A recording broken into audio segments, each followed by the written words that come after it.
Hey Bag Lady, today I'm going to be talking about my new Tula Pink rotary cutter, a couple of projects that I've been working on, the new Tula Pink solids, the Tula Pink embroidery book. Apparently this is Tula Pink Fest today. I'll be showing a video for my Sizzix wallet die and a great giveaway at the end for a gift certificate to my website at So Sweetness. I'm Sarah Lesson from So Sweetness. Thanks so much for joining me for Socialist Sunday, my weekly sewing chat.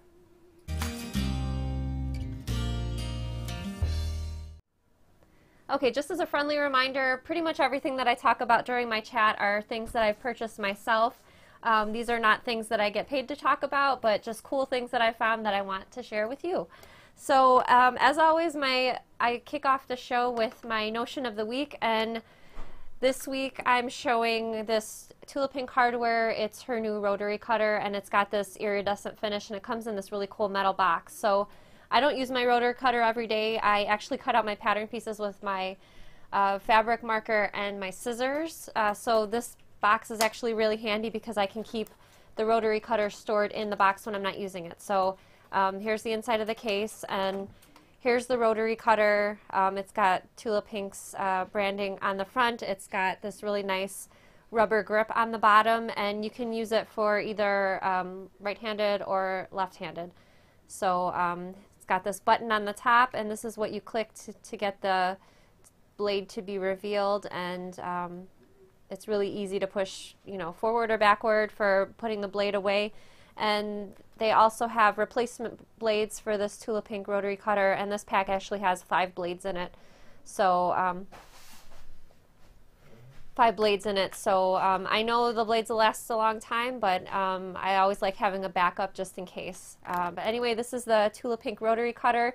If you're interested in finding out more about the rotary cutter, or you want to get one of your own, check the link in the description and you'll be able to find out where to get this rotary cutter. Okay, so lately I've been working on a new pattern. It's called the Renegade Bag, and so I made 2 versions of it. I don't usually make 2 versions, but I sort of messed up when I was cutting out the fabric for the original version, which was this red fabric.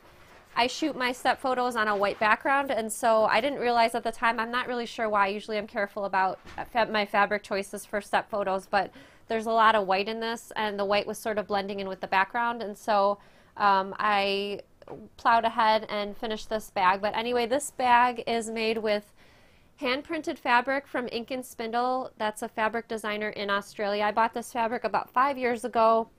I didn't see it on their website currently, unfortunately, but I've been hoarding this fabric 5 years. When I redid my sewing room, I realized that I was saving all these fabrics and collecting them, and I was getting to the point where it was turning into hoarding because I wasn't planning on using certain prints, like really old fabrics that I had, because I'm not sure why. I just wanted to turn them into a collection, and I realized for me, when I had to put all the fabric back into my sewing room, having a collection wasn't working for me. The purpose of the fabrics is to use them, and if I just keep buying more and adding them to the collection, I'm going to need to have another sewing room. So anyway, this is the fabric from Ink and Spindle. I used white cork fabric, which you can find in my shop, and I decided to spice it up a little bit with these rivets on the front of the bag, just on the handles, so there's some on the back as well. But the rivets are really easy to put in. I have a tutorial on my website, a video tutorial on how to use a rivet press and talking about different sizes of rivets and grommets. So if you're interested in that, just click on the link in the description. You can find the link to that rivet video. But this is the first version that I made of the Renegade Bag. It's coming out sometime in February. It'll be a new pattern plus a video. So this is the second version I made. This is with charcoal cork, and this is Achino fabric. So this is an out-of-print fabric from Achino, and again, I just wanted to start using my fabrics instead of hanging on to them. But this is what the bag looks like.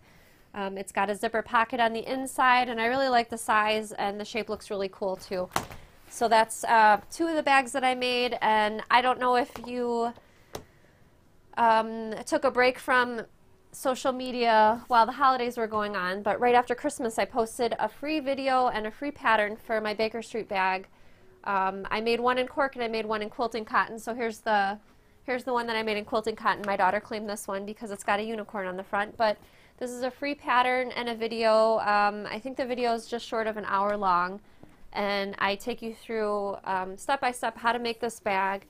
And it's got a recessed zipper on the inside, so if you've not made a recessed zipper before, a really good chance to do so. And like I said, you can make it in either quilting cotton or cork or leather, and so I feel like this is a really nice, confident, beginner-friendly bag, especially if you've not put a zipper in before. Alright, so getting on to the fabric that I added to my stash recently are these Tula Pink solids.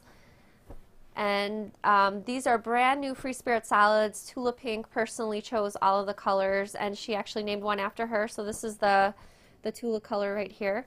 And I bought 1 yard cuts because I wanted to make, I had a certain quilt in mind. I saw a quilt recently in a magazine, and I just thought that would be really cool to make a quilt for my bed. So these are some of the warmer colors, and let me show you some of the others. That's quite a big stack, but here's some of the greens and the blues, and I know this one is called Diva in particular. I think that's pretty appropriate. That looks like a diva-ish color. Let's see. There's Cricket. There's a lot of great colors in this bundle, so I'm going to use all of the colors in a quilt, and I'll follow up with you and show you that quilt when I finish it.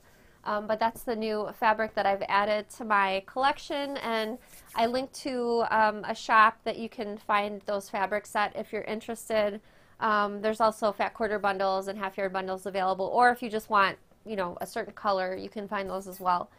Alright, so yes, I've been off Facebook Live for 2.5 months. We had some home renovations done on our house, and because we had to take everything off from the first floor in order to get the floors replaced and everything else, we just couldn't film for 2 months. I really missed you guys. I really missed you a lot. But I repositioned all my fabrics behind me on my shelves, and I just wanted to explain a little bit what I did with some of the fabrics. So I have 2 rows of metal wire baskets. My husband calls them the rat cages, but I organize them by color order, so Roy G. Biv. And when I make quilts, I like using solids.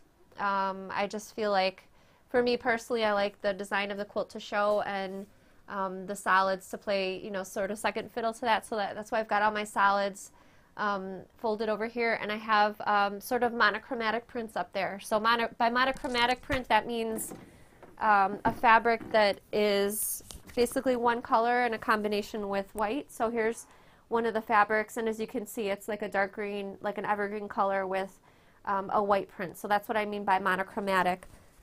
But that's how I organize some of those, because I also like to use that for patchwork. And I've displayed some of my other finished pouches and things over here. A lot of the minikins you can see behind me. My Aurifil threads. I have a bundle of Tula Pink's upcoming stripes and pom-poms, and this stuffed horse was made by Stitchified on Etsy. I'll post the link in the description for that as well. But just some of the things that I've organized. The top shelves, which you can't see on camera, are all my Tula Pink collection up there, and I have some random prints below for bag making and other things, mostly bag making though. Alright, so I want to talk about the book review for this week is the Tula Pink Color Me embroidery book, and this has got all of Tula Pink's artwork directed for embroidery, so hand embroidery is what this book is for. So here's some of my favorite designs, and as you can see, Tula shows you with the thread where to stitch and what type of stitch, which I really like, because sometimes I see these designs and I'm just not sure. I'm sort of, I guess, a confident beginner for embroidery, and so having the suggestions for the threads and the thread colors is really nice. But here's another of my favorite projects, and as you can see, here's a piece of linen, and I started transferring the design to the fabric, and I started pulling some of my Aurifil embroidery flosses to stitch this project. So I'll show you that in a future video. This is a really quick, no-nonsense book. You know, the artwork, the different stitch types and how to do those stitches, and the thread colors, and you're off. So it's not a complicated book. I think even an embroidery beginner would be able to do some of the easier projects, or maybe just the outlines But anyway, this is a book that I absolutely had to add to my collection. Okay, so that's my book review for the week. I'd like to show, we didn't get a chance to show this late last year when the Sizzix die came out, but this is for my wallet, and there's text instructions that come with the die, but here's a video that I shot last year with Sizzix on how to make the project. So enjoy this project on how to make, enjoy this video on how to make the Sizzix wallet die. And then play the video. All right, so I hope you enjoyed that video. Let me know if you have any questions. Oh, I forgot the bag lady thing. All right, so I've been asking lately, and let me know in the comments if you're a bag lady. So by bag lady, I mean someone who either makes bags, and by that, accessories and pouches are included into that. So let me know in the comments if you're a bag lady. Be really proud about it. Say, I'm a bag lady. So I'm looking through the comments, and I'm seeing everybody excited to be bag ladies, so that's really nice to see. I want to get to some of your questions before we get on to the giveaway. So yeah, there's some of the bag ladies commenting, but Digital Awesome wants to know when the next videos are coming out. So I have, besides the Renegade bag, I have a planned pack of 4-pack video bundles. So that's 4 PDF patterns and 4 videos for some of my already existing patterns. So I know I've had major requests for the Crimson and Clover train cases to be a video, so that's one of them. But that'll be sometime in February. We don't have a hard date on that yet since we haven't filmed any of those videos yet, but look for me to be talking about that on a future Facebook Live, and then we'll be tossing some photos out on social media when we're getting ready to release those. Digital Awesome wants to know, what's your favorite pattern?